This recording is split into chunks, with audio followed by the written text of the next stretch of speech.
The problems for cannabis began in the 1930s. In the wake of the Industrial Revolution, a new movement in America was born. It was called Chemergy, and it listed the very Henry Ford among its founders. Instead of abandoning agriculture to itself and directing all the investments toward the industry, this movement sought to transform and harness the agricultural output in order to integrate it into industrial production. The idea was to use agricultural products, mainly cannabis, to provide the industry with all the raw materials it needed. But there was a major handicap in making the production of cannabis truly competitive. The separation of the fiber from the stalk still needed to be done by hand, and this slowed down the production while greatly increasing the cost. But the invention of a new machine, the decorticator, seemed to remove the last barrier for cannabis, finally promising unlimited success. At that time, the magazine Popular Mechanics published a landmark article entitled New Billion-Dollar Crop, in which it envisioned a tremendous revival of cannabis plantations all around the world. But not everyone seemed to be happy with the future success of this miracle plant. At that time, the magnate of pink journalism, William Randolph Hearst, had bought millions of acres of timber forests, which he intended to use to make paper for his ever more popular tabloid publications. With the return of hemp paper, far less expensive than tree paper, his empire was doomed to collapse in a short period of time. Another industry giant who was directly threatened by the return of cannabis was Lamont DuPont, the owner of the petrochemical company that had just bought the patents to create dozens of synthetic products from oil. Nylon stockings, brushes, men's clothing, and even tires for your car. And then Orlon, Dacron, synthetic sponges, cellophane, and a full range of products that would have been easily displaced on the market by their competitors made with hemp. Apart from the risk of losing millions of dollars, Hearst and DuPont had something else in common. They were both funded by one of the most powerful bankers of the time, Andrew Mellon. Andrew Mellon was also the owner of Gulf Oil, one of the so-called Seven Sisters. At that time, oil companies were expanding at great speed, but were likely to see their investments vanish by the mass production of cannabis, which offered a much cleaner and more economical fuel. Nor should we forget the young pharmaceutical industry, which was financed by two other powerful bankers, John Rockefeller and Andrew Carnegie. These people were conducting an all-out campaign to eliminate the accepted natural herbal treatments, including cannabis, from the pharmacopoeia, while trying to replace them with drugs created in the laboratory. Furthermore, Rockefeller was also the owner of Standard Oil, which had already started to invade America with its refineries and its service stations. Thus was born this natural alliance between the synthetic textile industry, the oil industry, the producers of plastics and its derivatives, and the pharmaceutical industry. They all needed to get rid of the common enemy as soon as possible. Luckily for all, at that time, Andrew Mellon was also the Secretary of the Treasury. From that powerful position, he appointed his future son-in-law, Harry Anslinger, to be the head of the new Federal Bureau of Narcotics. Harry Anslinger had already had experience as a federal agent during Prohibition.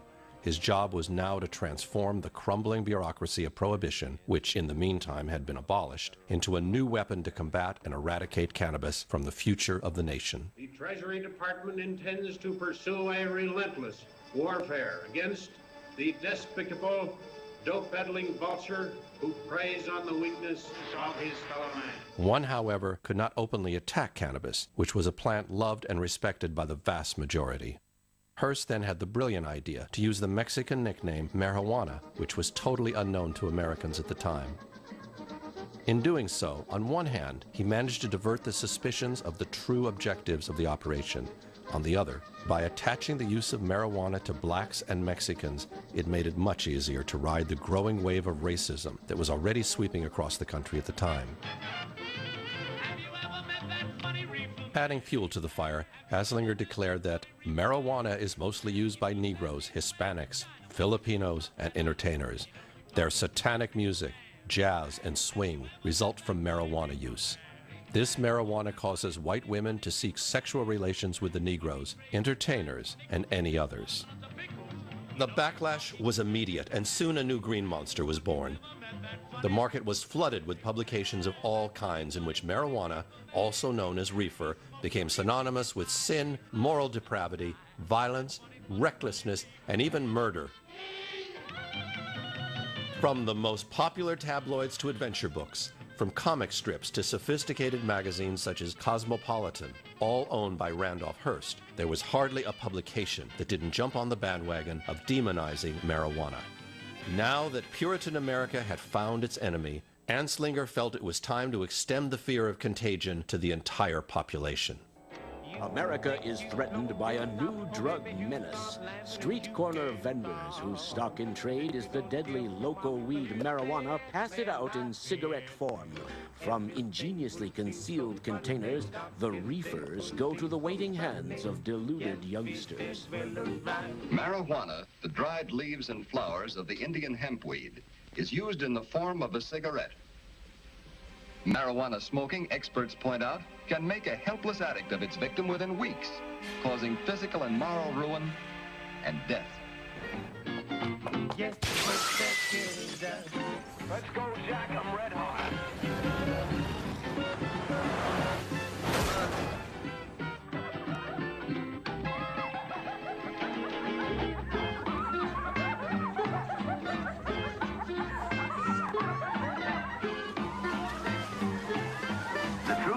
Every reefer is loaded with immorality and bestial perversions, brutality, murder, sex crimes, insanity, or suicide. Should you ever be confronted with the temptation of taking that first puff of a marijuana cigarette, don't do it. At the end of this devastatingly effective media campaign, a bill was introduced in Congress that in fact prohibited the cultivation and use of marijuana. Even though its psychotropic compounds are found only in the flower and leaf of cannabis, Anslinger was able to have the entire cultivation of the plant prohibited all across the country.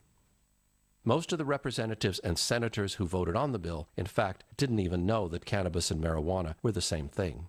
At that time, congressmen voting on this piece of legislation were not aware that marijuana was hemp.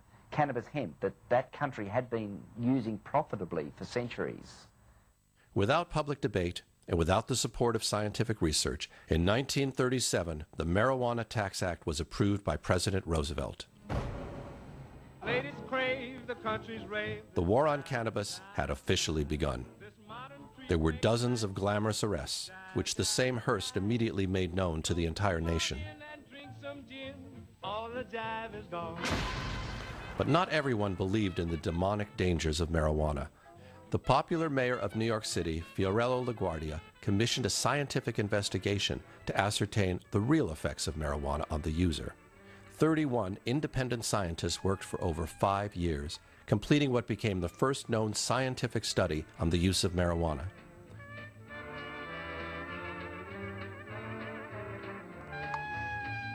Published in 1944, the Laguardia Report showed surprising results. Marijuana, it said, does not cause aggressive or antisocial behavior, does not cause an increase in sexual depravity, does not alter the fundamental aspects of personality. Furious, Anslinger immediately resorted to the press to discredit the research, then unleashed his agents all over the country with the task of destroying every copy of the report they could find. Still not satisfied, Anslinger steered the media propaganda so that the casual smoker of marijuana became associated with the users of hard drugs such as heroin, cocaine, or morphine.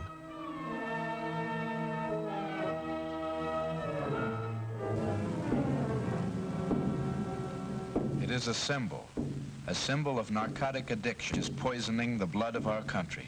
But it occurs when the addict is deprived of his narcotic. He is experiencing withdrawal symptoms. He lives from fix to fix.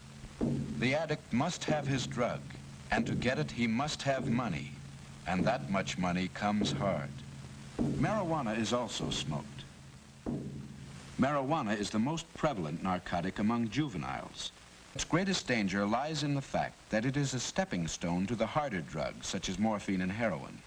95% of narcotic addicts begin with the use of marijuana. Based on this myth, which has never been confirmed by scientific research, the marijuana user was equated with the figure of the pathetic drug addict, the social reject, the loser who no longer had a chance of recovery. Building on this misinformation campaign, Anslinger convinced Congress to enact new laws which provided that the smoker of marijuana would suffer the same penalties as that of hard drug users such as cocaine or heroin. In 1956, the first arrest for possession of marijuana carried a mandatory sentence of 2 to 10 years in prison. In some states like Missouri, a second arrest for marijuana possession could be punished with life behind bars. Now that America was under control, Anslinger turned his attention to the rest of the world, where cannabis was still being cultivated freely. At the United Nations, Anslinger began knitting a Machiavellian web of diplomacy based on the growing power the United States could now exert over other nations. In 1961, Anslinger culminated his career by persuading the UN to unify all single existing treaties on drug control. Thus was born the Single Convention on Narcotic Drugs, to which more than 150 countries adhered. The convention established an international tribunal for the control of drugs and committed individual states, among other things, to combat and eradicate as soon as possible the cultivation of cannabis. Within a few years, the production of cannabis would become illegal virtually everywhere in the world. The petrochemical industry had won its battle, while the world received in exchange the huge ecological disaster we are witnessing today: air pollution, the contamination of aquifers, rivers, and the seabed, wild deforestation, extinction of animal species, global warming, and most importantly, our slavery to oil, which could be erased at any time by simply going back to cannabis as the basis for all fuel production. While the plant still remains locked in the infamous Schedule I, next to drugs with no known therapeutic effects, the efficacy of marijuana against cancer was apparently known to the American government more than 30 years ago. In a 1975 Medical College of Virginia study led by Dr. Albert Munson, they discovered that THC slowed the growth of 3 kinds of cancer: lung, breast, and virus-induced leukemia. The Virginia study was immediately shut down, and all further cannabis tumor research was abandoned. The number of times that all of the available literature on marijuana's safety and effectiveness has been reviewed by august government-appointed clinical bodies and have come back with the same conclusion, that it's safe and it's, useful, and that information gets ignored. The problem remains, though, that nobody in Congress wants to be labeled soft on drugs. But as the states begin to legalize or continue to legalize the medicinal use of cannabis, I believe there will be a tipping point where the nation will be ready to change the law and allow people their right to use cannabis freely.